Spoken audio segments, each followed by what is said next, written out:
My next guest is Tim Shanahan. He is Distinguished Professor Emeritus at the University of Illinois at Chicago. He served as a director of reading for the Chicago Public Schools, is the former president of the International Literacy Association, and served on the advisory board of the National Institute for Literacy under Presidents George W. Bush and Barack Obama. In 2007, he was inducted into the Reading Hall of Fame and is a former first grade teacher. He is the author of the recently published book, Leveled Reading, Leveled Lives: How Students' Reading Achievement Has Been Held Back and What We Can Do About it. Well, welcome to the podcast, Tim. Well, thanks so much, Dan. Happy to be here. So, we're going to start off with the question I ask everybody. Tell me about a time when you were in the trenches and managed to call out.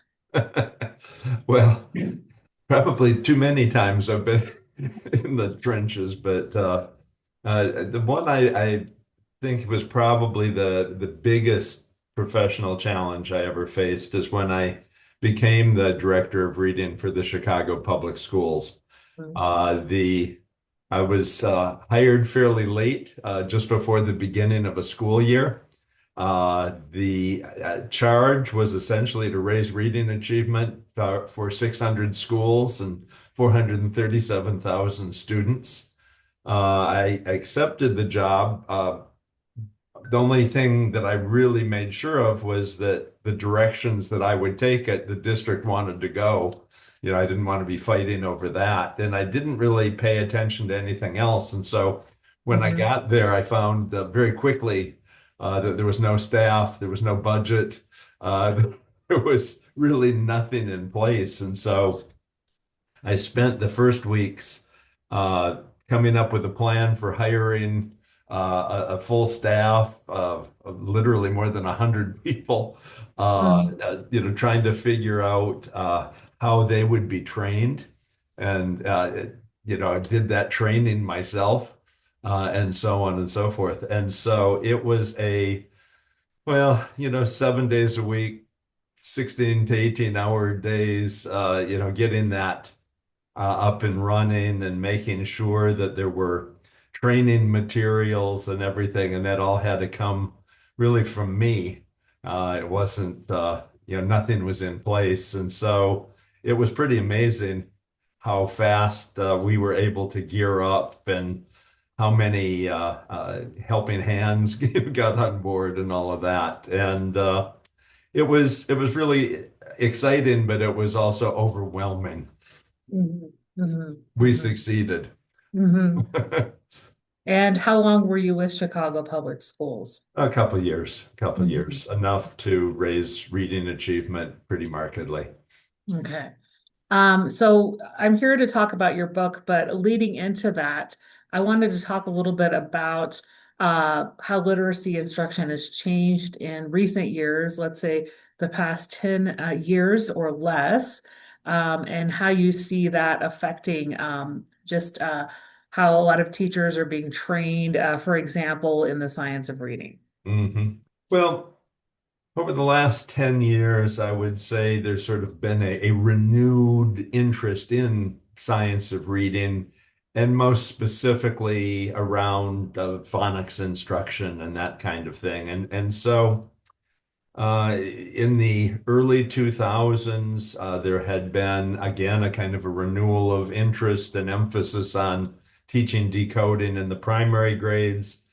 Mm, And schools we don't really know, but it appears that schools had fallen away from that. Many schools had. mm, And the reason I say we don't know is because there are, something like 50,000 schools in the United States, and they all kind of do their own thing to some extent, and nobody really monitors that very closely. And so, beyond knowing what percentage of schools might be using a major textbook or something like that, we really don't have real good ideas. Occasionally, there's a national survey or something, and that helps. But for the most part, we're not entirely sure. It is clear that some of the major programs that were being used either didn't include phonics, Mm-hmm. or they maybe included some phonics, but along with other approaches that would really encourage kids to do more guessing and, figuring out the words and so on.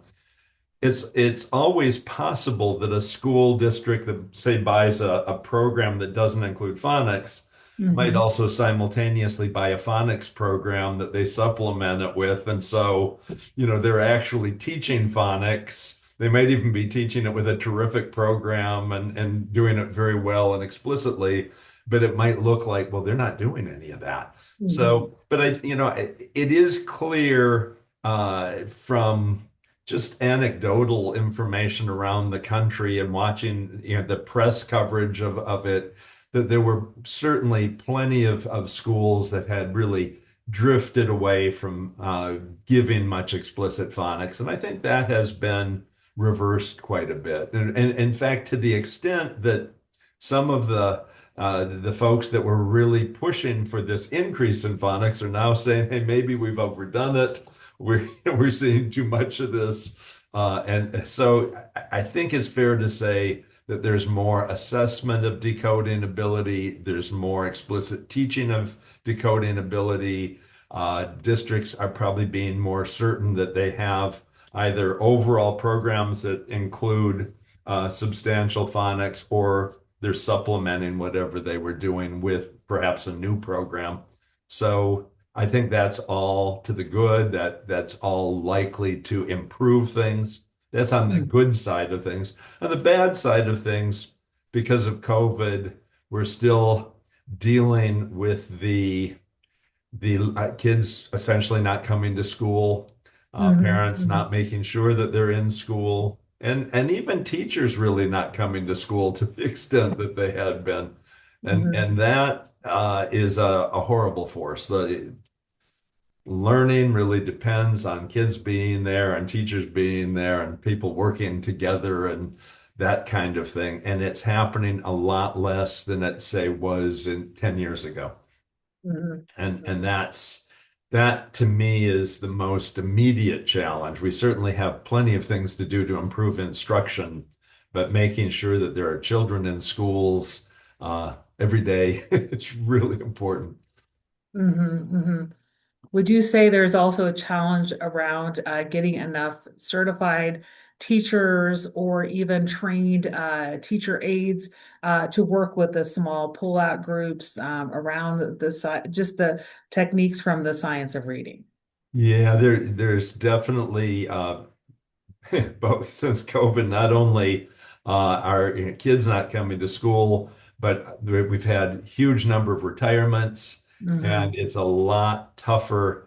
Colleges of education are not producing the numbers of teachers that they had been. That's particularly a problem in some states and so on. And what that means, of course, is that in some places they're certifying teachers who perhaps don't have much training, or they're suspending certification requirements to make sure that they can get some people Hmm. in classrooms, which is certainly it's necessary perhaps, but it's not in kids' best interest. You need teachers who are well trained and know what it takes to teach reading and how to do those things, and both in regular classroom and in tier two situations and tier three situations.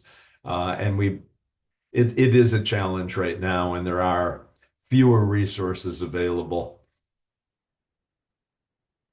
Yeah, and especially I think at the secondary level, which we'll talk about a little bit at the end, I do see a lot more trained teachers in these techniques at the elementary than at the secondary level. But Absolutely. let's talk a little bit about your book, Leveled Reading, Leveled Lives, How Students' Reading Achievement Has Been Held Back and what we can do about it. So, talk to me about how students are often, kind of put in grooves based on their Lexile score, on benchmark tests, and how many teachers, for example, at the high school level, might have students that are reading at first or second grade level, and in a ninth grade class, they might have students who are reading at the 12th grade level, and how they can best support their students. Yeah, for about 70 years now, reading authorities have including me, have encouraged teachers to try to teach kids at their reading level or with books Mhm. that are somehow matched to the youngsters' ability to handle text. What research has been telling us more recently is that that isn't such a terrific idea for most Mhm. kids. The one way to think of it is, if a student has a particular reading level in terms of how well they can handle a text, and you place them in text that you think is really close to their level, oh, this is going to be a nice match. There's a little bit there to learn. Mhm. What you do is you actually put a maximum on what kids can learn. You're Mhm. actually making sure, oh yeah, there were, 5 words there the youngster didn't know, or that's really terrific. But if the texts are harder, if there's a greater distance between the youngster and the text, you open up a greater possibility for kids to make bigger gains. And in fact, what the research shows is the kids who make the biggest learning gains are the ones who are put in texts that are actually quite a bit harder than what they can easily handle on their own right now. Mhm. And so I've really come to believe, based on these studies, that the best thing we can do is actually for most kids is to teach them reading comprehension using texts that are grade level texts. The texts that instead of going in and saying, "Wow, these kids are in fourth grade," and 20 of them, I think, are at second grade Mhm. level. You would be better off working with the fourth grade book than the second grade book. And in fact, there was a new study out just last year where they looked at the 28,000 schools in the United States that serve a population of kids who are reading below average. So, Mhm. these schools' averages that when the kids walk in are below. Well, of those 28,000 schools, only about 5% of them managed to catch their kids up. Mhm. And what the study said was the only academic thing that they found that was in common in those schools and that distinguished them from the rest of the schools is they didn't try to teach everybody at their levels in reading and math or English and math. They actually Mhm. taught the kids a grade level curriculum. Mhm. And I think that's really an important lesson. Uh, Mhm. of course, the problem for teachers is they don't know how to work with kids who are struggling a bit with the text. Well, because reading authorities for so long have said it's best to teach kids at their levels. Mhm. We haven't been very good about giving, well, but if you can't do that for some reason, what would you do? How would you support kids? How would you teach kids to surmount the difficulty of a text? And so those kinds of supports haven't been there. They haven't been there from the universities. They haven't been there in the school districts. They're certainly not there in the instructional programs and so on. And so a big part of the book is trying to explain. Okay, if you've got kids who are taking on this book, how do you teach them to handle it? How do you teach them to surmount the difficult? How do you recognize what's tripping them up and keeping them from comprehending? And Mhm. the book spends considerable time dealing. It both makes the case for actually teaching kids with grade level text and Mhm. then goes on to, well, what do you do about fluency, what do you do about vocabulary, how do you handle complex sentences, and so on and so forth. Hmm. Hmm. Yeah, like I hear how you're pointing out how it's not really taught to teachers, especially if you're getting a general elementary certification or certification in a subject area at secondary level, right? So, That's exactly um, right. I think for schools that want to bring up their reading scores, like you said, using this book and helping train teachers through professional development, there's a lot of techniques that are tier one instructional strategies that Yep. teachers can learn from, studying some of what you're sharing in the book. A lot of teachers nowadays are also have a large number of multilingual learners in their English language arts classes, along with a lot of those students are also in ESL classes. So, what type of texts should teachers have those students read, especially if they're within a year or two of being newcomers? Yeah, let's can I expand that just a little bit Mhm. and let's talk about I promise I'll answer that question, but unlike a lot of experts, Mhm. I'm sure Mhm. you've experienced that whatever somebody is promoting, it's for everybody. It's wonderful. It works with Mhm. everything. Mhm. I'm not really that guy. I don't do Mhm. that. And so let's talk about uh, where what I'm saying doesn't really work or we don't know, and therefore let's be cautious. And so if you look at the research on this, all the studies have been done second grade through high school. Mhm. And so I would say, gee, we have absolutely no evidence on this with beginning readers, with kindergarten, first grade readers, or preschool, kindergarten, first grade readers. We don't have any evidence on teaching them to read using much harder books. Mhm. And so that would certainly suggest let's be cautious. Let's not overdo this. There are good reasons to believe that with younger readers, beginning readers, their needs to learn decoding really Mhm. suggests that you want books that are relatively easy. Easy in terms of the language. You don't want things that are really especially demanding because a big part of the focus is word repetition and decodable, repetition of decodable patterns. Mhm. Why? To give kids concentrated practice with that so that they come to understand the foundations. They're not going to know everything about decoding, but the foundations of it.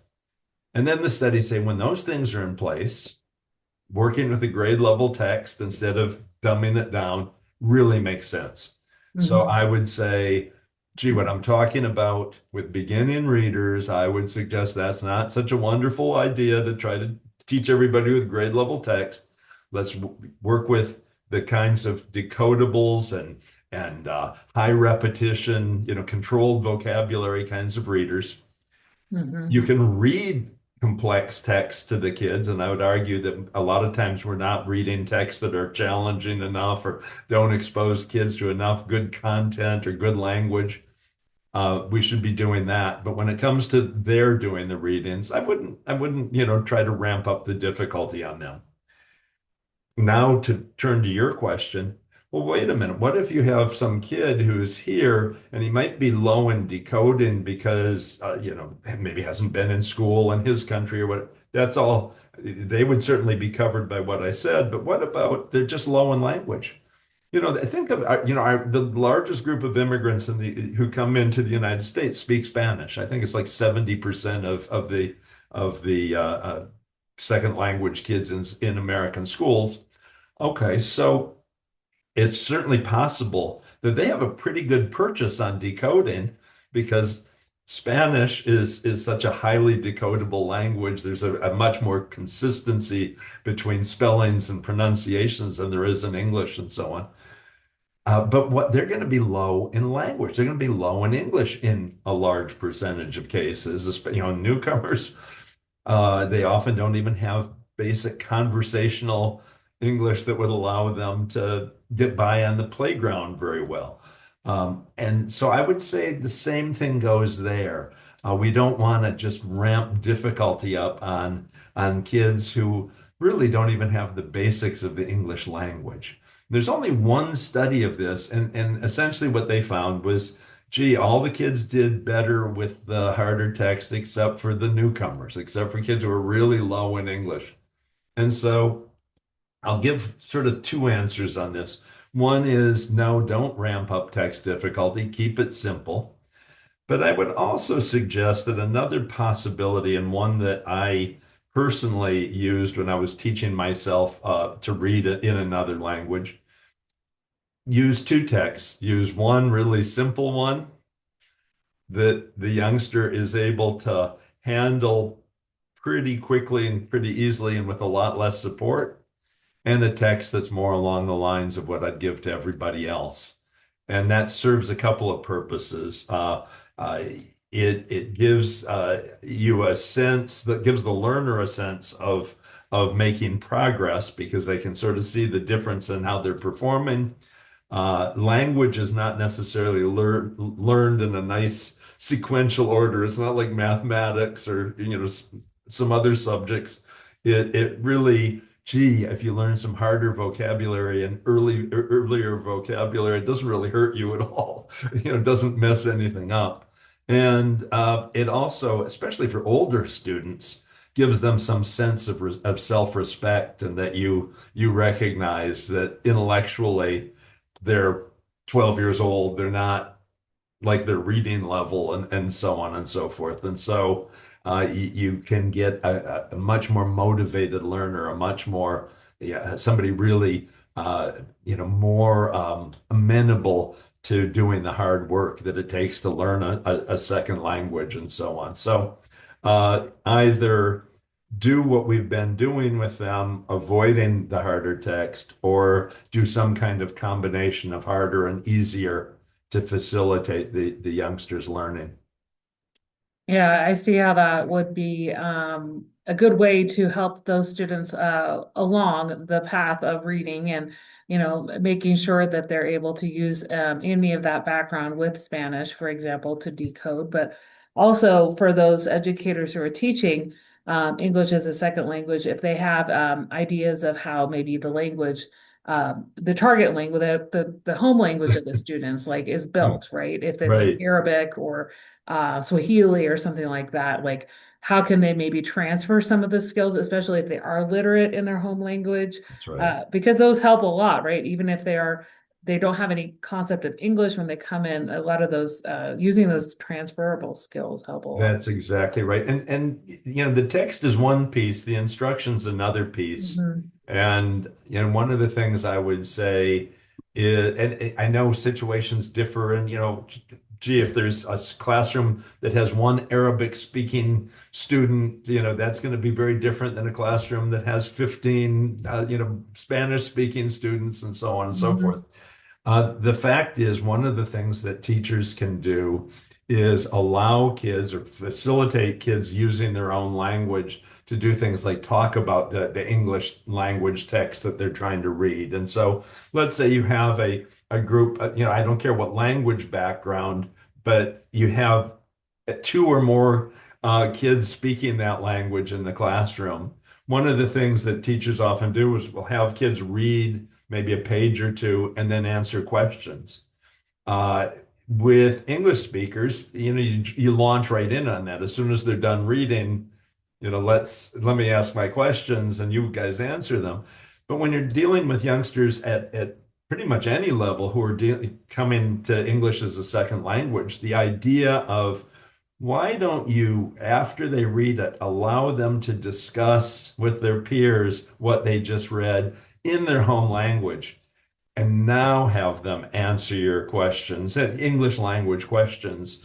And I think what you'll find is the kids are able to make a lot more sense of the text and to do a much better job of participating in those discussions and providing answers and so on. And that facilitates their comprehension. And so, sometimes we might work with easier text with those kids. Sometimes, well, all the time, I think we should be adjusting instruction to make it comfortable for those kids to make the transition to English. Yeah, so a variety of techniques, and also in your book, teachers can learn some of these techniques as well for multilingual learners. Yes, yeah. In fact, a lot of the techniques for how do you make sense of a text that you're struggling with Hmm. are really language techniques. What do you Hmm. do with the vocabulary that you don't know? What do you do with the sentence complexity? What connections do you make? How do you track ideas through a text? Different languages have their cohesiveness is signaled in different ways, and they use pronouns differently or don't have pronouns, and so on and so forth. And so a lot of it is language teaching that really will help anybody, but you Hmm. have to assume that with second language kids, the payoffs would be bigger. Hmm. Hmm. So I mentioned reading intervention at the secondary level often is lacking in terms of tier two classes or an extra reading just support for students. Um, how have you seen that those classes might not always work very well? And if a school is thinking of maybe starting a reading intervention for next year, what would some tips be? Yeah, Dana, you're very polite saying that some of them might not work very well. What the Uh, research that the federal government has put out says that almost none of them work, mhm, mhm, even poorly. They don't mhm, do a very good job, mhm, including ones that I've overseen here in Chicago. Essentially, a typical kind of approach to reading problems, say in high school, is you test the kids in their reading at the end of eighth grade year. If they fall below a certain benchmark, they lose an elective in ninth grade and they get put mhm, in some kind of a reading class, usually taught by the least senior teacher in the English department mhm, at mhm, best, and who is doing it because if I don't take that class, then I don't have a job, mhm, and so that's kind of how it's been handled. What the studies show is that with various programs and all these experimental efforts, essentially when we do a really good job of that, the kids might make a couple of extra months of gain in reading ability. And we're talking about kids who are usually several years behind. And so mhm, catching them mhm, up a couple of months means you send them off to 10th grade and pretty much the same position mhm, that they came into ninth grade, and it just isn't working. So, mhm, advice to folks setting up such programs, or I hope resetting them up. Certainly, one of the things we should be doing is not just looking for who's low in reading. We need to do a little bit more testing than that. There's some studies that have come out in the last 5, 6 years showing that kids who fall below a certain ability to decode words and deal with, really complex words, multi-syllable words, and words that have different morphological components. Uh, Kids who fall below a certain threshold of that make no gains in reading in middle school and high school, no matter what is done, no matter what interventions are used. So it's pretty clear that we need to identify those kids, and we have at least two groups of readers here. We have a group that are above that threshold, and then all kinds of things can work. And we have kids below that threshold where we have to find a way to address their their lack of knowledge of words and how words work. And we're not talking about putting them back like in prime for most kids. We're not talking about putting them back in primary grade decoding phonics programs. Like I say, it's much more complex spelling patterns and bigger words and more morphological emphasis. But they need that if they're going to catch up. They need that if you're going to close the gap. Those kids who test above that threshold, frankly, there are programs out there and they do manage to help kids raise their reading levels. And so there are lots of choices there. Schools don't need a lot of advice on that.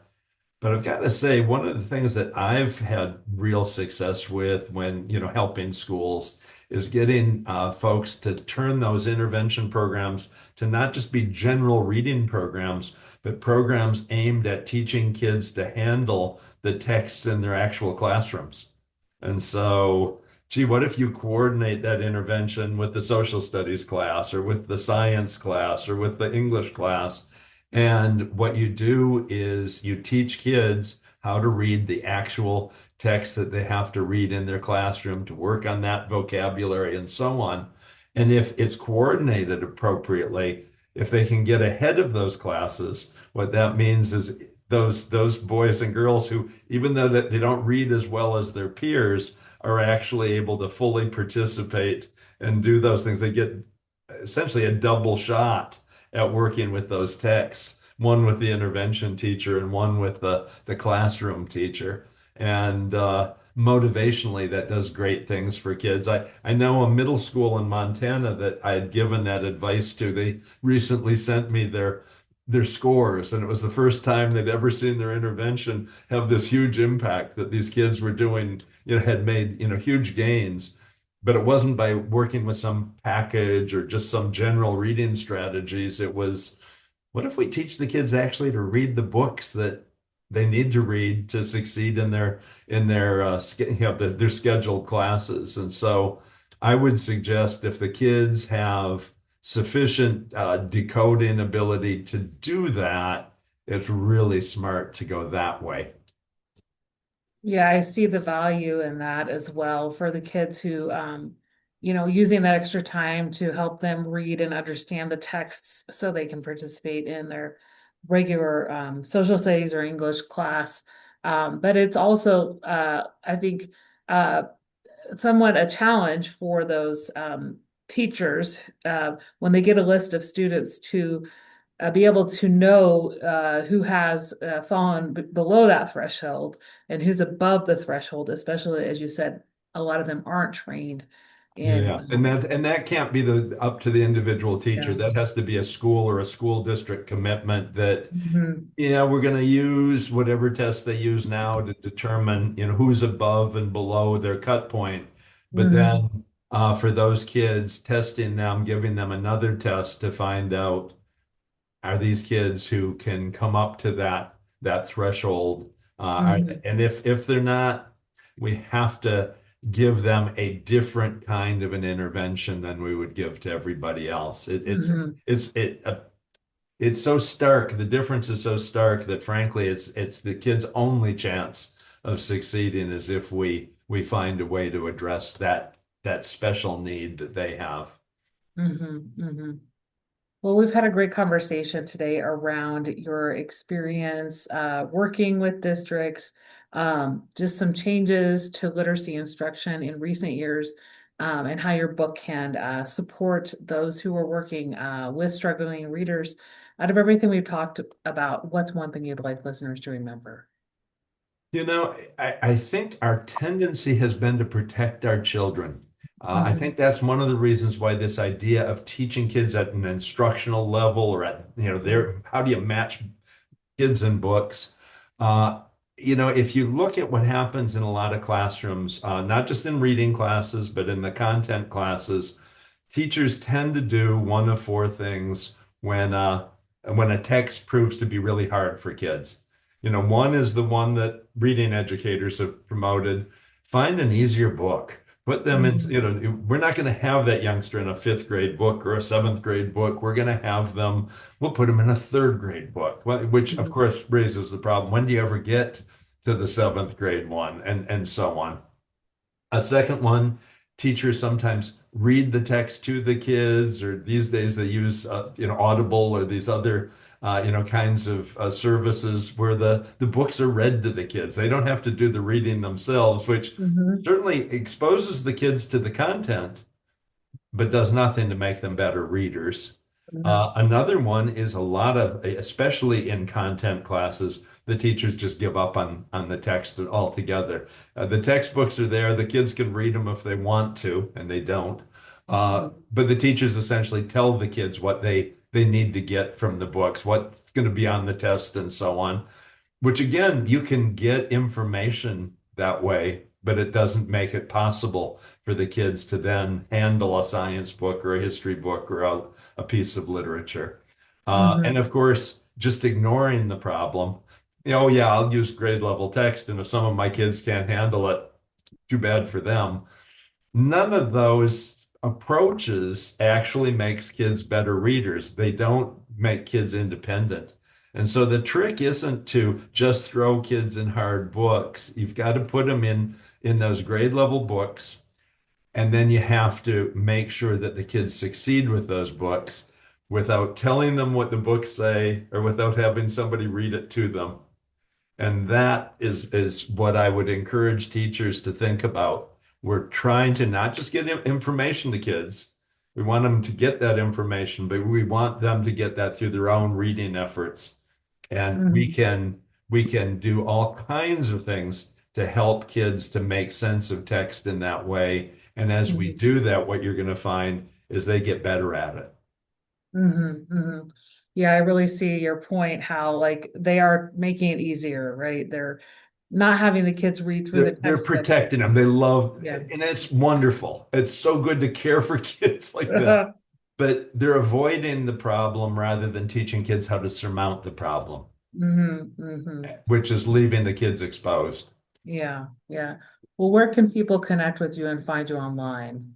My website is Shanahan on Literacy. It is a website where there are no bad words. There's no sales of any kind on it. There's not any politics you can get out of that. It's all about teaching reading and guiding kids in reading and writing in their development. So not only do I put blogs there and lots of links to things and there's also, when I do post those blogs, a lot of teachers put comments, and there's some really terrific stuff in their comments as well. So there's a lot of information, and it's not the stuff you have to be worried about.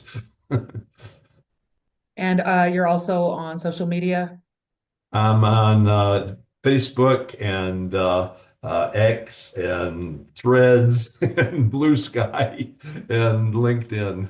So you can easily find me there. Timothy Shanahan is pretty, and Shanahan on Literacy are pretty easy to find. Great, great.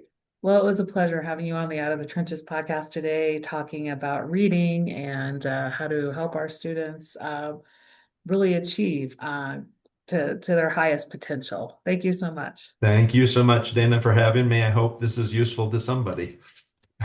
Good luck to you.